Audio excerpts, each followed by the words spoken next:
우리 말씀 보겠습니다. 여호수아 3장 1절에서 6절입니다. 구약 성경 322쪽, 323쪽입니다.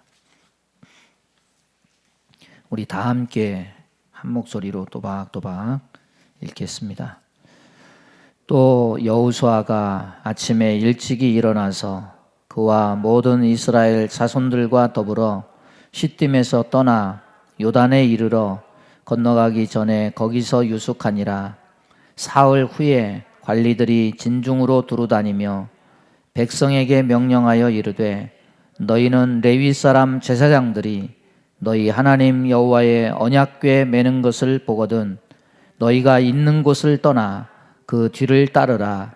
그러나 너희와 그 사이 거리가 2000 규빗쯤 되게 하고 그것에 가까이 하지는 말라. 그리하면 너희가 행할 길을 알리니 너희가 이전에 이 길을 지나보지 못하였음이니라 하니라.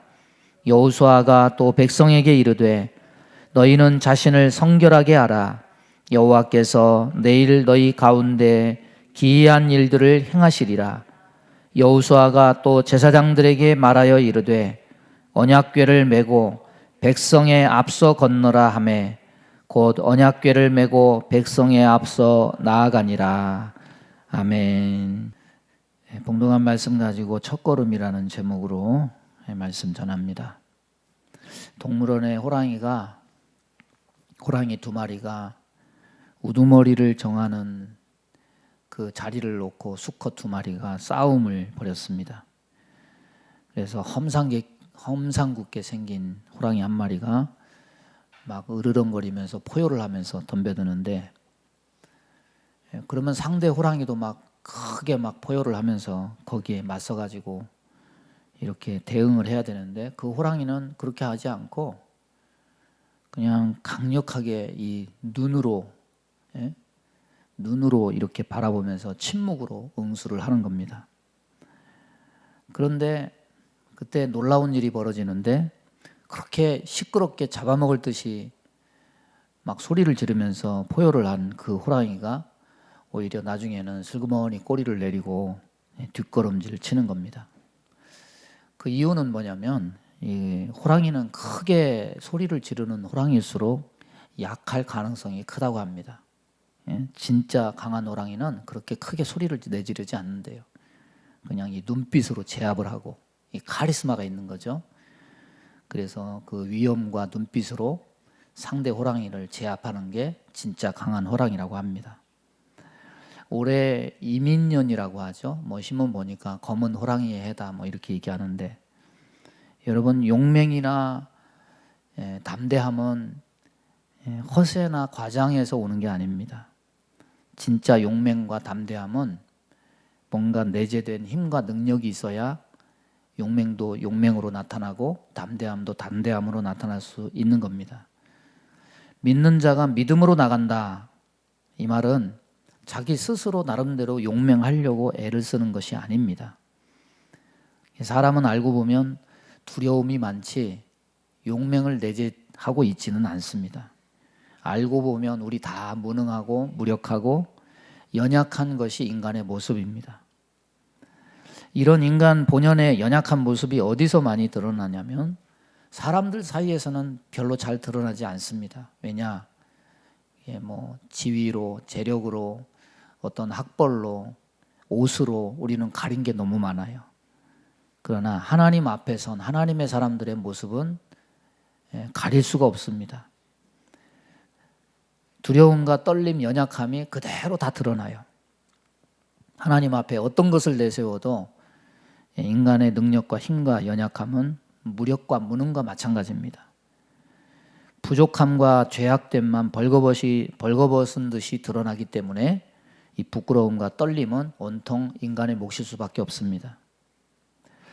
80세의 여호수아가 모세가 죽고 이제 가나안 땅에 진군하는 그 귀한 직임을 받았을 때, 그가 80세의 노인으로서 지금까지 삶의 경험이 많고 살아온 여러 가지 인생의 지혜가 많았다 하더라도 이 가나안 땅을 정복하는 이 일을 맡는 일은 굉장히 부담스러웠을 겁니다. 그 짐은 어떻게 보면은 스스로 감당할 수 없는 큰 산과 같은 바위와 같은 것이었을 겁니다. 그러나 그 두려움에 떨던 여호수아는 이 일을 감당을 했고 이스라엘은 여호수아를 도와서 가나안 땅을 정복했습니다. 이 가나안 땅 정복하는 첫걸음을 떼는 일을 오늘 말씀이 우리에게 보여주고 있는데, 이 첫걸음 떼는 일을 가능케 한 것을 잘 살펴보는 것은 새해를 시작하는 우리들에게 큰 의미 있는 일이 될 것입니다. 저 어렸을 때 마당에 포도나무가 있었는데 지금도 가끔 기억이 나요. 이 포도나무는 매년 가지 위에 마디마디마다 순이, 초록색의 순이 이렇게 올라옵니다. 그 도단한 새순이 그 다음에 가지로 자라는데 그 새 가지에서 결국 열매가 맺힙니다. 매년 이 돋아나는 순과 가지를 잘 관리하면 포도나무는 매년 아주 튼실한 열매를 맺는 겁니다. 그런데 그것만으로는 부족합니다. 하나님이 주신 자연 섭리에 의해서 새순이 돋아난 것만 바라보고 가지가 올라오는 것만 보고 박수 칠 일만은 아니에요. 왜냐? 농부가 농부 나름대로 해야 될 몫이 있기 때문입니다. 농부들은 이 새순에 난 열매들이 더 자랄 수 있도록 뭘 해야 되느냐? 이른 봄에 새순이 나기 전에 묵은 가지를 쳐내야만 됩니다. 만약에 묵은 가지를 쳐내지 않으면 나무 전체에 이 양분을 공급하는 능력은 한정적인데 이 새로운 순과 가지만 늘어난다면 결국 영양 공급이 부족이 돼가지고 새 순도 제대로 자라지 못하고 가지도 자라지 못하고 열매도 튼실하지 못합니다. 그래서 지혜롭고 부지런한 농부를 만난 포도나무가 매년 새순에서 탐스러운 열매를 맺게 되는 것은 묵은 가지를 쳐내기 때문이에요. 그래야 새 순도 올바로 자랄 수 있고 새 열매를 튼실하게 맺을 수가 있는 겁니다. 사람도 마찬가지입니다. 여호수아가 가나안 정복한 것은 자신의 힘과 지혜와 능력이 아닙니다. 그 힘과 지혜와 능력의 근원은 하나님께 있었습니다. 그러나 그 일들이 이루어질 수 있었던 것은 뭘 했기 때문이냐? 자신의 능력과 지혜가 있어서가 아니라 하나님이 하라고 하신 말씀을 듣고 묵은 포도나무 가지를 쳐내듯이 그 힘과 지혜와 능력이신 하나님 말씀을 그때 듣고 방향을 수정하고 생각을 수정하고 듣고 행하고 수정하고 이런 영적인 소통이 있었기 때문에 가능했던 일입니다. 저와 여러분은 하나님 동산에 심겨진 포도나무입니다. 묵은 가지를 다 쳐내시기를 바랍니다. 묵은 습관들을 다 쳐내시기를 바랍니다. 하나님은 하나님의 일을 하실 겁니다. 새 순을 돋게 하실 겁니다. 새 가지를 내어주실 겁니다. 거기에 열매가 맺혀질 것입니다. 그렇다면 우리는 우리 일을 해야 돼요. 하나님 말씀을 듣고 이 묵은 것들을 다 쳐내야 돼요. 그래서 이 시간 하나님 주신 말씀으로 이 첫걸음을 힘차게 내디딜 수 있는, 그래서 용맹했던 이 호랑이 같았던 이스라엘과 같이 올 한 해를 믿음으로 승리하고 많은 열매를 거둘 수 있는 저와 여러분 될 수 있기를 바랍니다. 첫째로 보면은 오늘 말씀은 이스라엘 백성들이 이 가나안 첫 관문인 요단강을 건너기 전에 이 장면들을 보여줍니다. 3절을 보면 관리들이 말합니다. 백성에게 명령하여 이르되 너희는 레위 사람 제사장들이 너희 하나님 여호와의 언약궤 매는 것을 보거든. 이게 무슨 말이냐면 이제 여호수아의 명령이 떨어지면 제일 먼저 뭘 하냐면 제사장들이 언약궤를 맵니다. 그때를 기점으로 그걸 잘 살펴보고 행동을 하라는 건데, 이스라엘 백성들은 항상 이 언약궤가 중심이었습니다. 광야에서도 진 중앙에 뭐가 있었느냐? 성막이 있고 언약궤가 있어요. 그래서 이 언약궤를 제사장들이 매면 구름 기둥이 올라가고 언약궤를 제사장들이 내리면 구름 기둥이 내려가요. 이스라엘 백성들의 시선은 항상 어디 있었냐면 언약궤에 있었습니다. 이것에 주목하고 있었습니다. 저 어렸을 때 어른들이 하시던 말씀 중에 자주 하시던 말씀들이 있어요. 해찰하지 마라. 너 왜 자꾸 이렇게 해찰하냐? 지금은 그런 얘기 안 쓰죠. 이 해찰은 한문이죠. 이 한문의 뜻이 이렇습니다. 일에는 마음 두지 않고 쓸데없는 다른 짓을 한다. 이 주의가 산만한 걸 얘기해요. 이 시선을 자꾸 다른 데 두고 공부를 하면 공부만 집중하고 일을 하면 일에만 집중해야 되는데 공부하면서 이거 듣고 뭐 딴 거 자꾸 보고 이러면은 어른들은 그걸 해찰한다고 이렇게 얘기하죠. 여러분 공부를 하든 일을 하든 지금 하고 있는 일에 최선을 다하고 집중하는 것은 일의 능률뿐만 아니라 결과에도 많은 영향을 미친다는 것을 모르는 사람은 없습니다. 신앙적인 면에도 동일합니다. 우리의 시선이 분산되지 않고 중심을 삼고 나아가는 자세가 필요합니다. 요단강 건너는 이스라엘 백성들은 무엇만 봤느냐? 언약궤만 봤어요. 언약궤가 뭡니까? 언약궤는 그냥 언약궤가 아닙니다. 하나님이 우리와 함께 계시다. 하나님의 임재를 상징해요. 그래서 언약궤를 바라봐라. 이 말은 오직 하나님만 바라보아야 된다. 이 뜻입니다.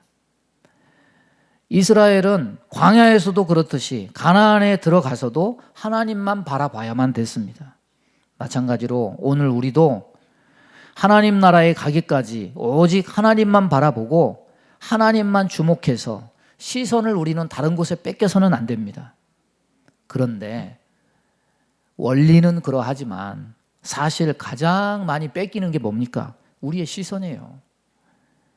시선 고정이 어렵다는 것은 무엇만 봐도 알 수 있냐면 이 가나안 첫 성 여리고 사건만 봐도 알 수 있습니다. 아간은 여리고의 재물을 보고 마음이 뺏겨서 탐욕을 품어서 시선이 틀어져요. 이스라엘은 여리고의 성공에 도취가 돼서 시선이 왜곡되어 버려지고 하나님께 묻지도 않고 아이성 전투에 임해서 결국 실패를 맛봅니다. 성경에서 본다는 말이 상당히 많이 나옵니다. 근데 이 본다는 거는 그냥 육신의 눈으로 뭔가 물건을 본다 이런 뜻만 있는 게 아니에요. 본다 이 뜻은 어떤 의미가 성경 안에 내포되어 있느냐? 마음을 둔다. 본다 그러면 안다 이런 뜻도 되고 본다 이러면은 탐욕을 품는다 이런 뜻도 되고 본다 그러면 마음을 뺏긴다 여러 가지 의미가 상당히 많이 포함되어 있습니다. 여러분 세상에서는요 다른 사람과 좀 다르게 보는 게 도움을 주기도 합니다. 다 똑같이 보는데 사물을 다르게 보는 어떤 사람들에 의해서 인류의 문명과 문화가 발전하기도 해요. 우리가 불을 가지고 숱하게 물을 끓여 먹고 밥도 해 먹고 이렇게 하죠. 수많은 사람들이 물을 끓이는 주전자를 무심코 봐요. 근데 이 제임스 와트는 그걸 통해 뭘 보냐면 아 이게 힘이 있구나. 그걸 통해서 증기기관을 만들고 그 증기기관 때문에 결국 산업혁명이 일어나서 인류가 100년 동안 엄청나게 발전하잖아요. 어떤 사람들은 또 번개를 또 어떤 뭐 신이 노해서 옛날에는 그런 사상이 굉장히 많았는데 그렇게 무서워하기만 했는데 프랭클린이라는 사람은 이 번개를 뭘로 봤냐면 아 이게 반짝반짝거리니까 이 어둠을 밝힐 수 있겠다. 이 사람의 생각 때문에 거기서 전기가 발생이 되죠. 전기를 발명하게 되죠.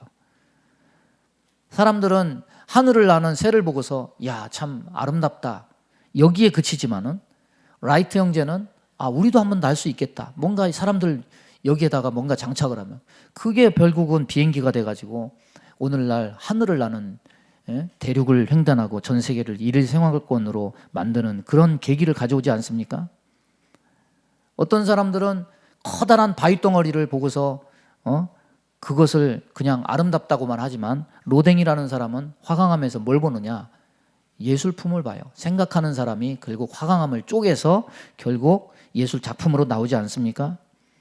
같은 현상을 보면서도 뭘 보느냐, 어떻게 보느냐 결과가 달라지기도 합니다.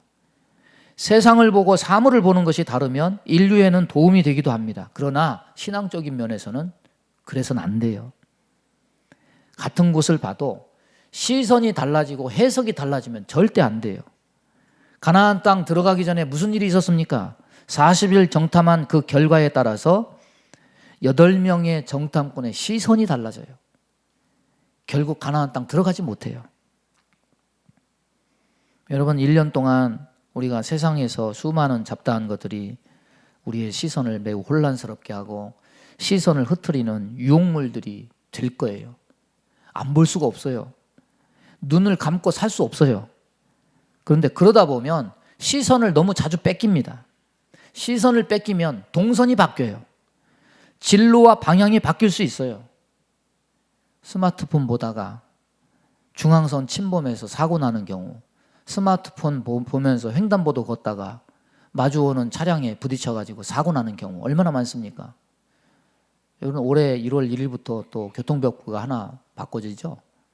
우회전 할 때 사람이 지나가면 우회전하면은 그 범칙금 물거든요. 여러분, 과태료하고 범칙금하고 다른 거 아세요? 과태료는 그 카메라에 찍힌 거예요. 그거는 차주가 내는 거예요. 거기는 벌점도 없고 보험료도 할증이 안 돼요. 근데 이 범칙금은 달라요. 범칙금은 경찰한테 잡히는 거예요. 경찰한테 잡히면 세 가지가 불이익을 당해요. 하나는 벌금을 물어야 돼요. 또 하나는 벌점이 생겨요. 또 하나는 보험료가 할증이 돼요. 그러니까 저 우회전하다가 경찰한테 잡히면은 세 가지를 손해를 봅니다. 히브리서 기자가 우리에게 뭐라고 얘기합니까? 믿음의 주요 온전케 하시는 이 예수를 바라보자. 주님만 바라보면서 시선 고정하는 한 해가 될 수 있기를 바랍니다. 세상에 그렇게 관심이 많고 세상만 쫓아가는 성도를 향해서 야고보는 좋게 표현하지 않아요. 뭐라고 얘기하느냐? 간음하는 여자다. 마음을 뺏긴 거죠. 하나님께 마음이 없는 거죠. 혼인은 거룩하고 깨끗한 것인데 하나님과 정혼한 사실을 무시하고 자기를 더럽히는 거라는 겁니다. 그래서 세상에는 분명히 시선 빼앗기가 존재합니다. 이 가나안에 들어가는 첫걸음, 시선을 고정해야 된다. 우리의 시선을 예수 그리스도 하나님께 온전히 고정하고 여기에서 벗어나는 일이 없는 그런 한 해가 되기를 바랍니다. 두 번째는 4절을 보면 그러나 너희와 그 사이 거리가 2000규빗쯤 되게 하고 그것에 가까이 하지는 말라. 2000규빗. 규빗이 여 손끝에서 여 팔꿈치까지라니까 이게 한 45cm 정도 되는데 이것을 2000규빗이면은 약 900m 정도 됩니다. 긴 거리예요. 예? 여기서 광흥창역까지 700m, 한 800m 정도 되는데 여기서 도보로 하면은 한 7, 8분 걸려요. 거기 서면 사람이 안 보여요. 여기서 하나님께서 이스라엘 백성들에게 언약궤와 이 정도 거리를 유지하게 하신 이유가 곧이어 나오는데 언약궤와 백성들 사이를 일정 간격 유지해서 모든 사람이 언약궤를 주목해서 볼 수 있게 해서 낯선 길을 가는 이스라엘 백성들로 하여금 길을 잃지 않고 무사히 가나안에 들어가도록 하기 위해서 그렇게 했습니다. 하지만은 그것만이 이렇게 하는 목적의 모든 이유는 아닙니다. 여기에는 또 다른 이유가 있는데 범접할 수 없는 하나님의 영광과 위엄을 알기 위한 그런 목적도 있었습니다. 말하자면은 거리 간격을 유지하라 이 말인데 일반적으로 우리가 하나님에 대해서 아는 바와는 좀 차이가 있습니다. 우리는 하나님을 멀리 하면 안 된다고 우리는 많이 들어요. 하나님과 거리두기 하면 안 된다. 전염병은 거리두기 해야 되지만 하나님과는 가까이 해야 된다.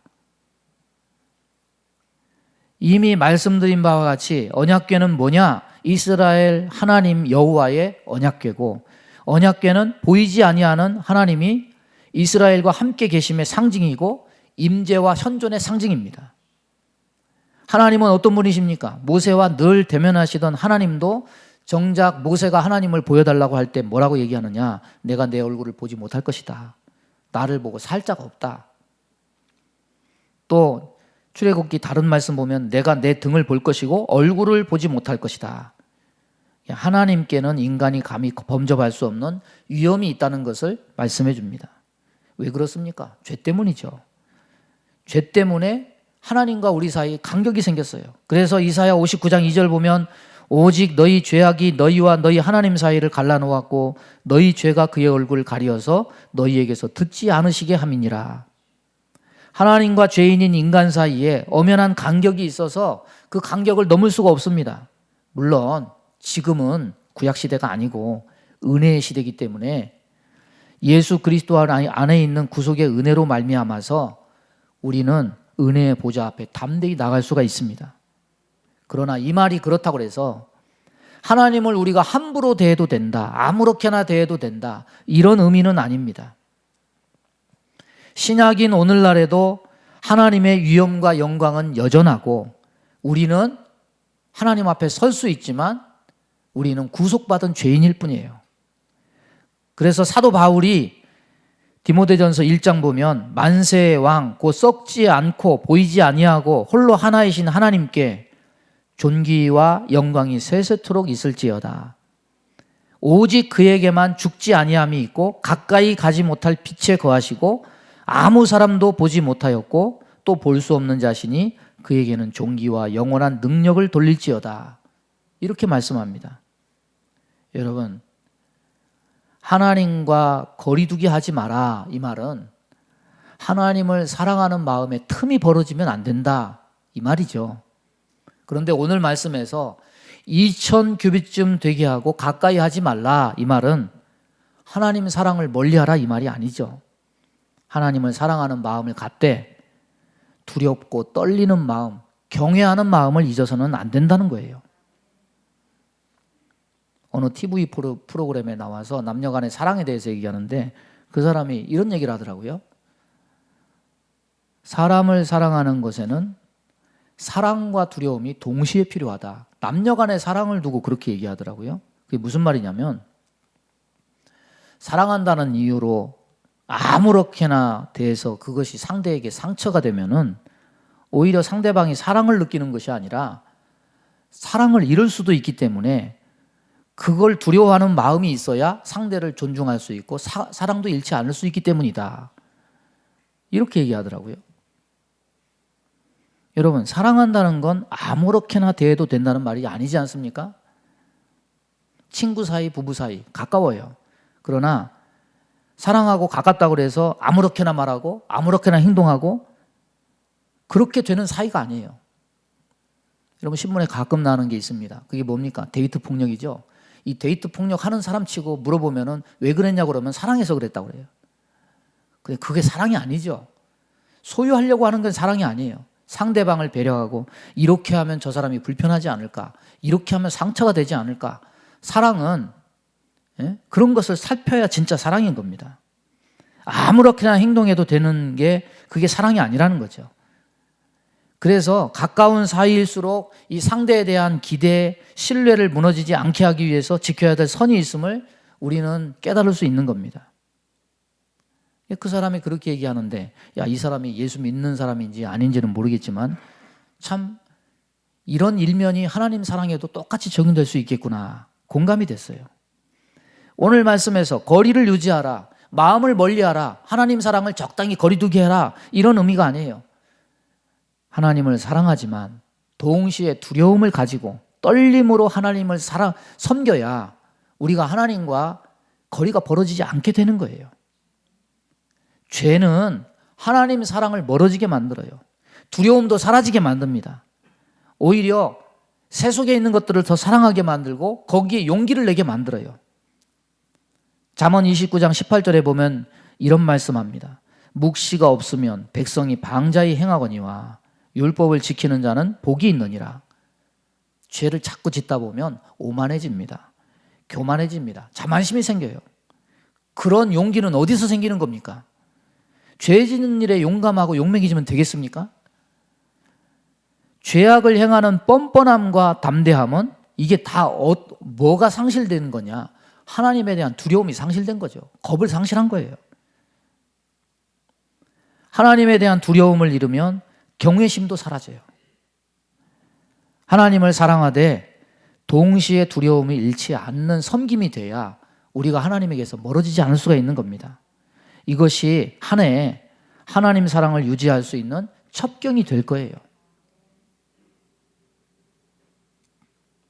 세 번째 보면은 5절 말씀 보면 여호수아가 또 백성에게 이르되 너희는 스스로 성결케 하라. 여호와께서 내일 너희 가운데 기사를 행하시리라. 내일 하나님의 기사가 있을 것이다. 이것은 하나님이 하실 일입니다. 문제는 그 기사가 예정대로 나타나려면 무엇이 필요하냐? 이스라엘의 백성과 백성의 거룩과 성결이 필수적이라는 겁니다. 여러분, 이스라엘 백성들이 시내산에서 율법을 받을 때도 동일합니다. 하나님께서 모세에게 뭐라고 명령하시느냐? 너는 백성에게 가서 오늘과 내일 그들을 성결케 하라. 옷을 빨게 하라. 예비해서 제3일을 기다리게 하라. 제3일에 그러면 여호와가 너희 목전에 나타나서 시내산에 강림할 것이다. 그래서 이스라엘 백성들이 두려운 마음으로 거룩한 것을 예비하고 성결케 하고 옷을 빨고 행동을 조심하죠. 이 앞에 거를 좀 끄시면 좋을 것 같아요. 우리는 여기서 중요한 사실을 한 가지 깨닫게 되는데, 그것은 뭐냐면 하나님의 능력과 선하신 계획도 인간의 부정과 불경건, 불신앙에 의해서 제한받을 수 있다는 거예요. 물론 이것은 하나님이 인간에 의해서 제한받으실 수도 있다는 것을 의미하지는 않습니다. 뭘 얘기하느냐? 인간의 태도 여하에 따라서 하나님께서 역사를 일으키시기도 하시고 일으키지 않으시기도 하신다. 예수님이 이 세상에 오셨을 때 나사렛에 갔습니다.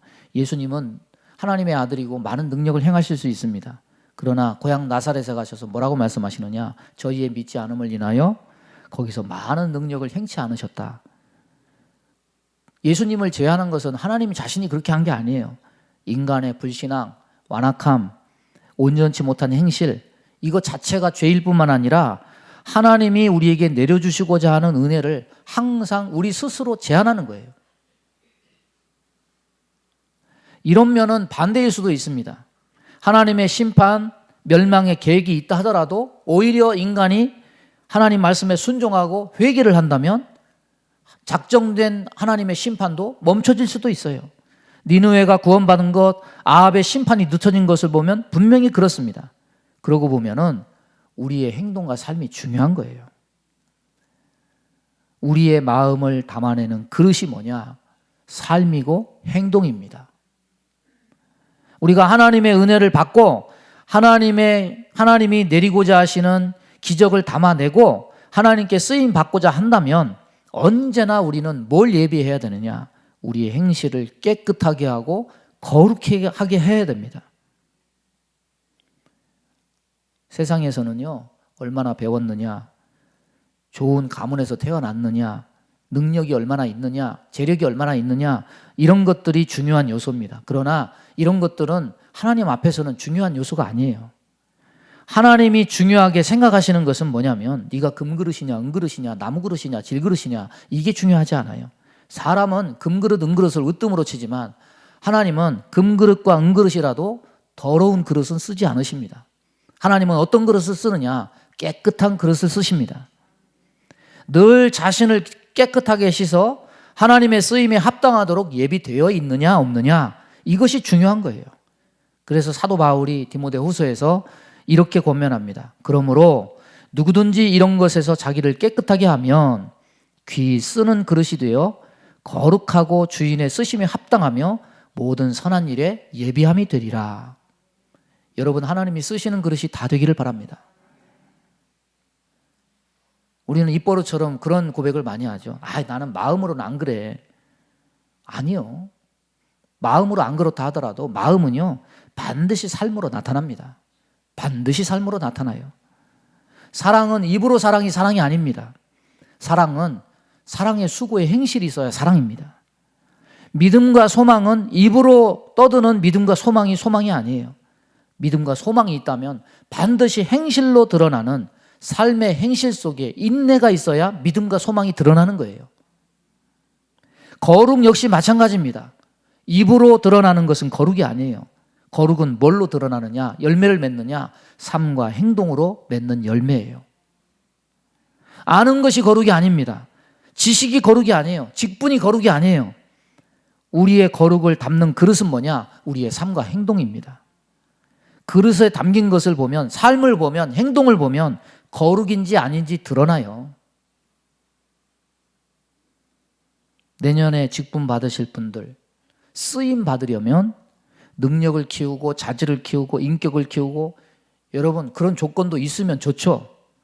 그러나 가장 키워야 될 것은 뭐냐? 하나님이 나를 쓰시게 하려고 한다면 거룩한 그릇으로 준비되시기 바랍니다.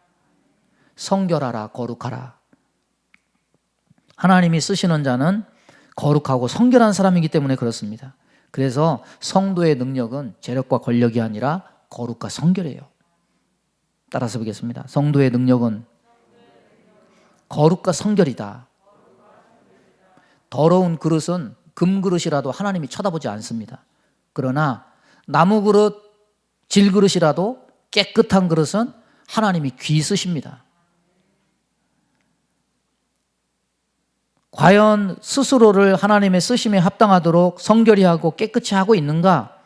하나님이 지금 당장이라도 요긴하게 귀히 쓰실 수 있는 그러한 그릇인가? 2022년 시작하면서 주님의 보혈로 씻고 주님의 보혈로 죄를 이기는 거룩의 삶으로 새해 문을 열어야 됩니다. 바리새인들은 예수님이 뭐라고 평가합니까? 잔과 대접의 겉은 깨끗이 하되 그 안에는 탐욕과 방탕으로 가득 찼다. 껍데기와 말로만 거룩한 거예요. 마음은 더러워요. 주님이 쳐다보지도 않으십니다. 이스라엘 사람들은 거룩을 뭘로 생각했느냐? 몸의 할례를 다한 것으로 생각합니다. 그러나 하나님은 뭐라고 말씀하십니까? 예레미야서 보면 유다인과 예루살렘 주민들아, 너희 스스로 할례를 행하여 몸의 가죽을 베지 말고 너희 마음의 가죽을 베라. 마음이 어떠하면 행동도 어떠하게 되는 겁니다. 성결하고 거룩하게 하려면 마음이 그리스도의 보혈로 씻겨지고 부서지고 낮아져야 돼요. 그래서 그 마음에 주님이 오셔서 좌정하셔야만 열매를 맺게 되고 하나님의 일을 이루게 되는 겁니다. 오늘 성찬을 통해서 기념하는 그리스도의 살과 피를 통해서 이런 역사를 위한 첫걸음을 떼게 되시기를 바랍니다. 이런 준비가 다 되면 어떻게 될까요? 그 다음은 하나님의 몫입니다. 오늘 5절에 뭐라고 말합니까? 여호와께서 내일 너희 가운데 기사를 행하시리라. 저와 여러분이 거룩과 성결로 예비되면 모든 열매와 결과는 하나님이 책임지십니다. 말씀을 정리합니다. 프랑스 속담에 이런 말이 있답니다. 풀을 베는 사람은 들판의 끝을 보지 않는다. 농부가 일하기 전에 들판 끝을 이렇게 보면 저거 언제 다 해? 그냥 의욕을 그냥 상실해 버리죠. 염려를 일하기 전부터 그 들판을 바라보면서 염려가 마음에 가득 차니까 의욕이 다 사라지는 거죠. 그러니까 들판 끝을 보면서 걱정하고 탄식할 것이 아니라 즐거운 마음으로 내 앞에 있는 것들을 하나하나씩 해나가라는 그런 의미겠죠. 이 염려라는 단어는 헬라어로 볼 때 두 가지 말이 합성된 건데 하나는 쪼갠다, 하나는 마음, 그러니까 마음을 갈기갈기 쪼갠다 이런 의미가 있다고 합니다. 그러니까 염려는 행동하기 전에 우리의 마음을 잘게 부수는 거예요. 그래서 의욕을 쪼개서 뒷걸음치게 만들어요. 근데 염려는 실제 일어난 일이 아니에요. 미래를 앞서서 걱정하는 거예요. 그러나 생각해 보십시오. 현실이 인간의 몫입니까? 미래가 인간의 몫입니까? 인간의 몫은 현실입니다. 미래의 몫은 하나님이십니다. 하나님이 미래를 열어가시는 거예요. 우리는 뭐 해야 되느냐? 현실에 놓인 것을 하나님이 주신 이 현실을 감사함으로 받아들이면서 내 안앞에 놓인 것을 하나하나씩 해나가면 돼요. 2002년 딱 벌어졌는데 아이고 지난 2년 동안 코로나 그렇게 힘들었는데 이 코로나도 해결되지 않았는데 앞으로 어떻게 살까? 이거부터 시작해가지고 근심 보따리 지고 내천자 쓰고 그렇게 살 때 여러분 무슨 소망이 거기 있습니까? 한번 그런데 생각해 보세요. 해마다 그랬어요. 지난해는 지금보다 더 했던 것 같아요. 전 올 한 해 성탄 예배 드리고 송구영신 예배 드리면서 정말 감사했습니다. 여러분 지난해 기억나십니까? 지난해요 20명 제한 걸려가지고 온라인으로 송출하고 성탄절로 썰렁하고 송구영신 예배도 썰렁했어요. 근데 올해는 그래도 다 모이지는 못하지만 성탄 예배 때 성도들 와서 하나님 앞에 예배하고 예수님 탄생 기뻐하고 송구 영신 예배 때도 모두 와서 예배하고 정말 감사했어요. 우리가 알고서 여기까지 왔습니까? 여기까지 온 거 하나님의 은혜죠. 가나안을 지금 향해서 첫걸음을 떼고 있는 이스라엘, 결과적으로 처음에 첫걸음 떼기 전에는 큰 산과 같고 이스라엘이 어떻게 가나안을 칠 수 있습니까? 큰 벽과 같습니다. 그러나 결국 여호수아서 끝을 보면 다 정복하고 말았어요. 그건 이스라엘이 그렇게 한 게 아니라 하나님이 그 결과를 맺게 하신 겁니다.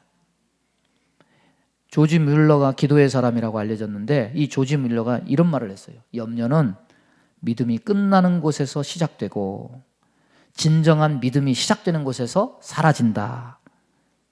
시선을 하나님께 고정하고 하나님을 두려워하는 마음 잃지 말고 자신을 하나님 앞에 성결하고 깨끗하게 하고 이 첫걸음을 잘 떼면, 그래서 내 앞에 놓인 것을 하나하나 충실하게 감당하면 하나님께서 나중에 큰 복으로 열매를 분명히 맺게 하실 것을 믿습니다. 복을 받고 복을 전하는 용맹한 주의 군사로서 이 가나안을 정복한 이스라엘처럼 그렇게 첫걸음을 잘 떼는 저와 여러분 되기를 주님의 이름으로 축원합니다. 하나님 아버지, 주의 구속의 은총으로 말미암아 생명을 주시고 영생을 주시고 소망을 주심을 감사합니다. 한 해를 문을 열고 들어섰습니다. 첫걸음을 떼었습니다. 하나님, 우리를 긍휼히 여기사 시선을 고정하고 마음을 굳게 먹고 하나님을 두려워하면서 온전히 성결을 예비해서 하나님이 예비하신 복들을 다 누리고 많은 사람들에게 전할 수 있는 성도들 다 되게 하여 주옵소서. 우리 마음 가운데 원망, 불평, 시기, 질투, 미움, 다툼, 이간질하며 불순종, 불신앙케 하며 불안, 초조, 염려, 근심, 두려움을 주는 모든 어둠의 권세는 예수 이름으로 명하노니 다 떠나갈지어다. 모든 불행과 모든 어둠을 다 몰아내 주옵시고 우리가 성령의 인도를 받아 하나님이 주시는 복을 누리며 체험하며 증거하며 살아갈 수 있도록 복 내려 주옵소서. 몸이 연약한 곳에 손을 얹었습니다. 손을 얹는 곳마다 주의 보혈로 씻어주시고 성령의 불로 태워 주옵소서. 예수 이름으로 명하노니 모든 병만은 다 떠나갈지어다. 연약하고 무력하고 무능한 것은 다 사라질지어다. 하나님, 우리 안에 아버지 여호수아의 담대한 믿음을 허락하시고 하나님, 이스라엘을 정복한 가나안을 정복한 이스라엘처럼 용맹한 믿음의 담대한 용사들이 되어서 믿음으로 승리하는 한 해, 복 받는 한 해, 복을 전하는 한 해가 될 수 있도록 은혜 내려 주옵소서. 예수님의 이름으로 축복하며 기도하옵나이다. 아멘.